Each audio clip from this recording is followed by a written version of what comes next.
पोस्टमेट method. कितने numerical का check करिए अक्षर जरा। खाली सर ये नहीं बेटा फिर नहीं दिए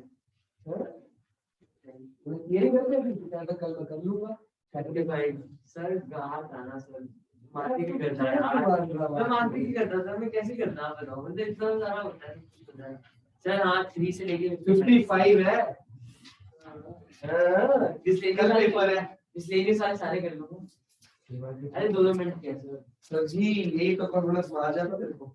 नहीं सर करेंगे पहले वही तो कर टेस्ट दे मेरे को फिर बता क्या। हाँ जी प्रोपोर्शनल फॉर्मूला लिखो जी। Elasticity of supply is equal to delta Q upon delta P into P upon में Q. Formula remains the same जो ईडी का था। ईडी का आंसर नेगेटिव में था इसका आंसर पॉजिटिव में है। Now what is delta? Delta का मतलब क्या होता है? Change in quantity supplied. तो ये निकालने का फॉर्मूला है Q1 माइनस Q और डेल्टा P निकालने का फॉर्मूला है P1 माइनस P। डेल्टा निकालने का फॉर्मूला क्या है? Q। अब व्हाट इज Q1? तो बता देता हूं। जो Q और P का मतलब होता है ओल्ड क्वांटिटी सप्लाइड और यहां पे आएगा ओल्ड प्राइस जो पहले पुराना प्राइस। और Q1 का मतलब होता है न्यू क्वांटिटी सप्लाइड और P1 का मतलब होता है न्यू प्राइस। का मतलब हो गया न्यू। ठीक है जी। तो न्यू में से Q1 में से ओल्ड माइनस करोगे चेंज आ जाएगा। अगर किसी क्वेश्चन में चेंज दिया है मतलब क्या दिया है? डेल्टा। अगर वो चेंज दो तरीके से होता है या तो इंक्रीज होगा या अगर वो कह रहा है बढ़ रही है सप्लाई तो चेंज पॉजिटिव लेंगे और अगर घट रही है सप्लाई तो चेंज यहाँ पे खुद ही नेगेटिव लगा माइनस साइन लगा देंगे। ठीक है। न्यूमेरिकल में ध्यान रखना जब चेंज निकालना होगा तो निकाल लेंगे जब दिया होगा तो प्लस का साइन लगाना है कि माइनस का वो आपको डिसाइड करना है क्वेश्चन के अकॉर्डिंग। ठीक है अक्षर ये इंपॉर्टेंट होता है। चेंज पे प्लस लगाना है कि माइनस लगाना है वो दोनों आ सकते हैं। शुरू करें। माइनस से माइनस घट ही जाता है ना। हाँ दोनों कम हो गया ना फिर अगर प्राइस कम होगा तो फिर वो भी कम होगा। चलो शुरू करें। अनसॉल्व्ड क्वेश्चंस निकाल लो। अनसॉल्व्ड में क्वेश्चन नंबर 1 तो कर लोगे होमवर्क में। मार्केट प्राइस निकालना है और सॉरी मार्केट सप्लाई तो निकाल लोगे सबको ऐड करके। क्वेश्चन नंबर 1 चेक करोगे घर पे 1 और 2 तो घर पे कर लोगे। 3 से स्टार्ट करता हूं ना क्लास में। देखो जरा अनसॉल्व्ड क्वेश्चंस निकाल बेटा। आगे आगे आगे होंगे क्वेश्चन ना। Page number 9.5।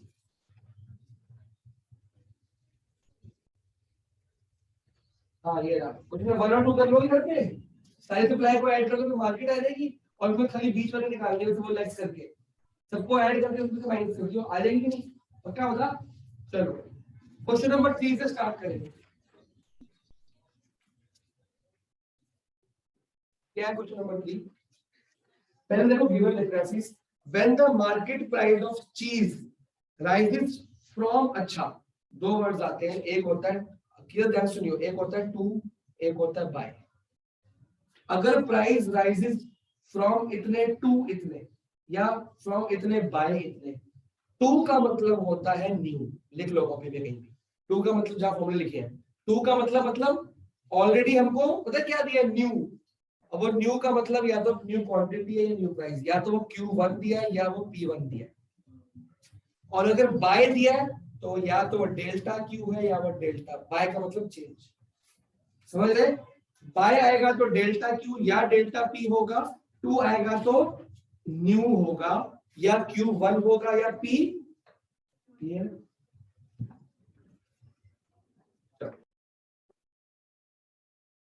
प्राइस देखो ओल्ड प्राइस मिल गया। ऑब्वियसली पहले प्राइस ये कभी रूल नहीं है कि पहले प्राइस कम होगा बड़ा प्राइस ज्यादा होगा। उल्टा भी होता है प्राइस घट भी सकता है। तो ये P और ये P1 भी हो सकता है। फ्रॉम वाला ओल्ड होगा टू वाला न्यू होगा। अब producer expands his supply from इतने। जब प्राइस बढ़ेगा सप्लाई क्या होगी? बढ़ेगी ना। बढ़ेगी। सप्लाई कितनी हो रही है? From 3000 kgs to 3500 kg। पता लग जाएगा ना प्राइस रुपीस में होगा और वो यूनिट्स में होगी। 3500 kgs calculate his price elasticity of supply. शुरू करें। फॉर्मूला ये रहेगा ऊपर वाला, ES equal to delta Q upon delta P into P upon Q। Delta Q निकालने का फॉर्मूला क्या है? Q1 minus Q। इसको ऐसे लिख दिया करते थे, Q लिखना चाहिए था। Q1 माइनस Q मतलब 3500 minus 3000। Delta P, P1 minus P 21 minus 20। बेशक यही निकाल लिया करोगे। डेल्टा Q कितना आ गया है ना, यहीं पे निकाल लो। डेल्टा Q कितना आ गया? डेल्टा Q 500 और डेल्टा P डेल्टा कितना आ P1 गया? 1। कोई दिक्कत, यहाँ भी निकाल सकते हो। और यहाँ पे P कितना है? 20 और Q कितना है? और 3000। निकालो। कर लिया।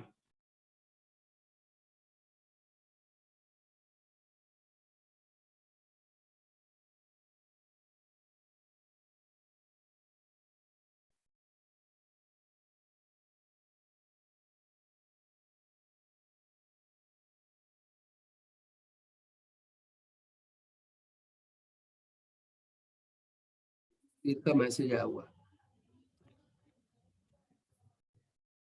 6:15 मैसेज आया क्लास में। इसको बोलूंगा नहीं।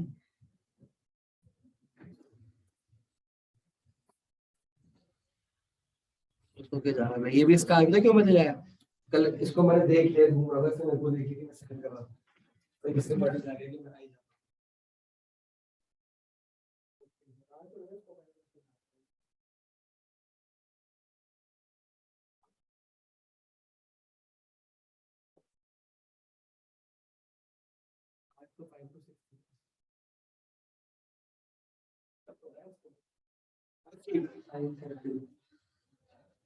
रिकॉर्डिंग हो रही है, याद नहीं रहा। अच्छा, इसका आंसर कितना है? 500 अपॉन 1। कभी इसको ऐसे नहीं काटना बेटा, करते नहीं, ठीक है ना।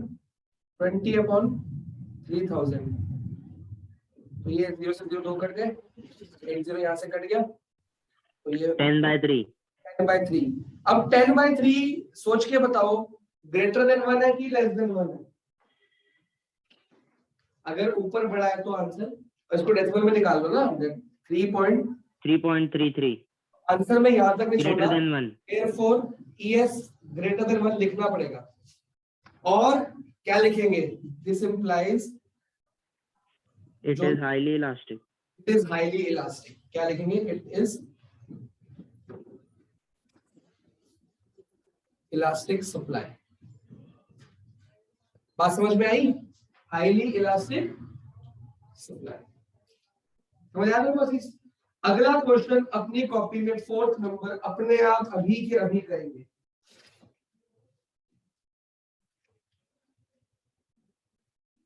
कर पाओगे मेरे बिना हेल्प के? तुम कॉपी में करो, मैं यहाँ पे करता हूँ, ठीक है। और चेक करना आंसर, अगर कोई स्टेप समझ नहीं आया तो वैसे पूछ लेना।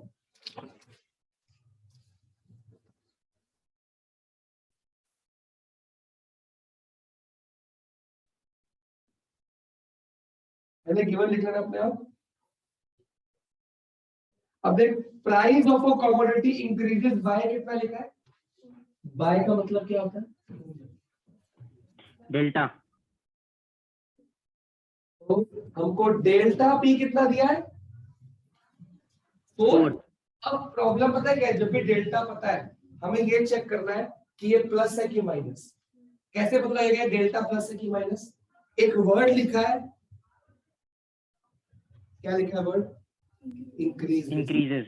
राइजेस। अगर होता फॉल या डिक्रीजेस तो मैं इसका क्या लगाया था? कोई दिक्कत? डेल्टा बी कितना है? +4। आगे आ जाओ।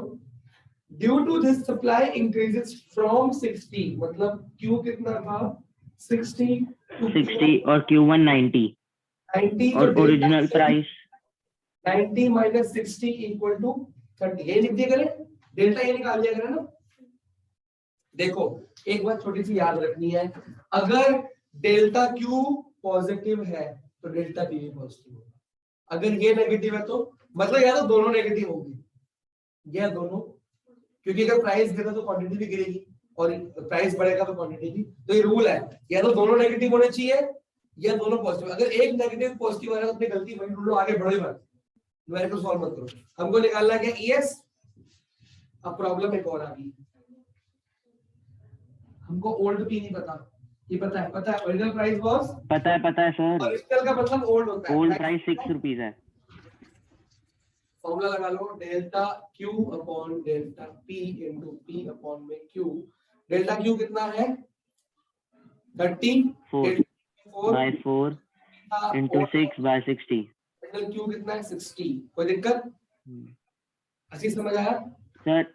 ये 10 हो जाएगा 6 by 60 वाला, 0 हो गया 3 by 4 0.75 0.475। ठीक है, तो ES is less than 1, less elastic।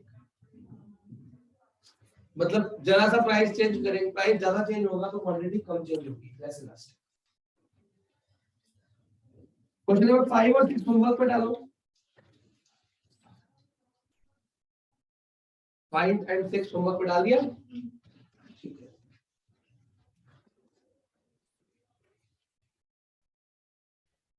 अब आ जाओ क्वेश्चन नंबर 16 पे, पहले इसको कंप्लीट कर लो। क्वेश्चन नंबर 16 करेंगे इसके बाद।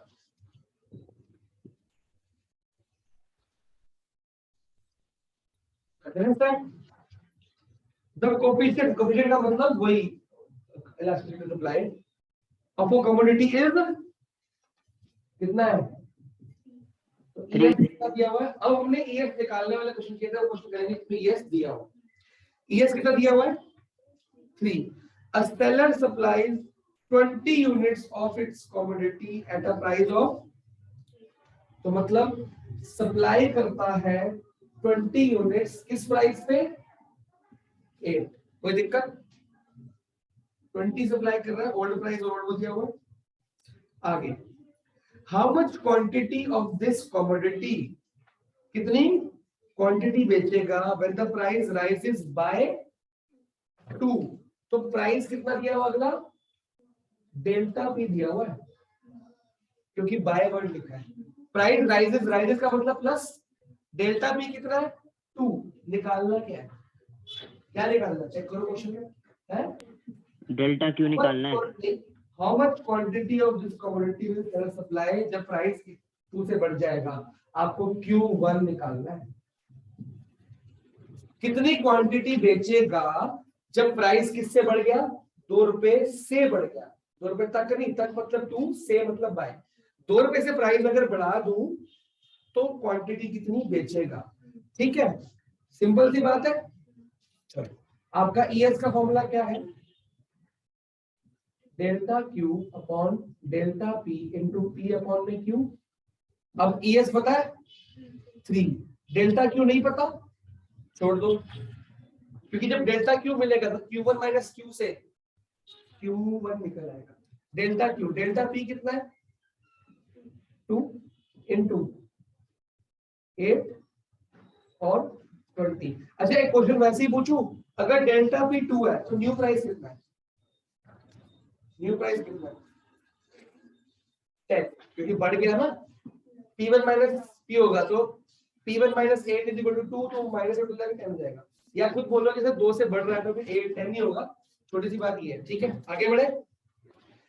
8 अपॉन 20, अब ये सब कुछ उधर लेके जा रहा है, बस डेल्टा क्यू छोड़ दो। 3 इंटू 2 इंटू 20 अपॉन में 8 इक्वल टू डेल्टा क्यू। खासकर किरण भाई, इसको यहाँ सॉल्व करने में बैठ जाएगी, एक आंसर निकालूंगा फिर वहां लेके जाऊंगा, ऐसे ही ले जाओ। ठीक है, ठीक है। इतनी मैथ्स नहीं करनी है हमने। वो अपना कट, क्या पता वहां जाके अपना कट रहा हो तो पहले इसको मल्टीप्लाई करेगा फिर वहां जाके फिर काटेगा। तो 2 1 जा 2, 4 जा 4, 1 जा 4, 5 जा 5, 3 जा कितना आ गया? डेल्टा क्यू वाला। इस फॉर्मूले से न्यू, सर एक चीज बताओ, एक मिनट रुक जा, इस फॉर्मूले से न्यू क्वांटिटी डायरेक्टली नहीं निकल सकती। हाँ, आप पूछ किरण।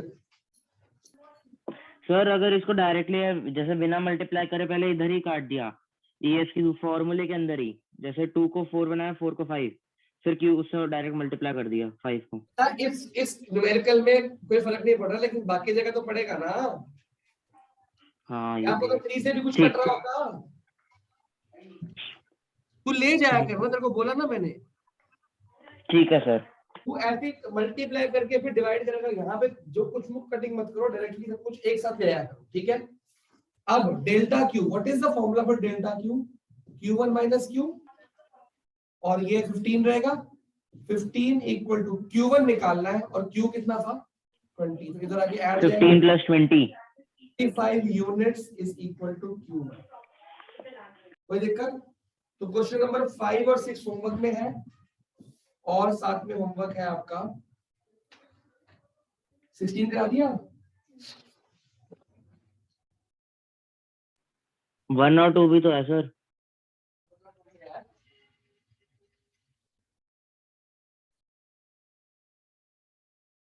सिर्फ 15 से 1 2 भी है, लिख लो पहले 1, 2, 5, 6, और क्वेश्चन 17 से लेके 22 तक एक एक मिनट के क्वेश्चन है, ठीक है।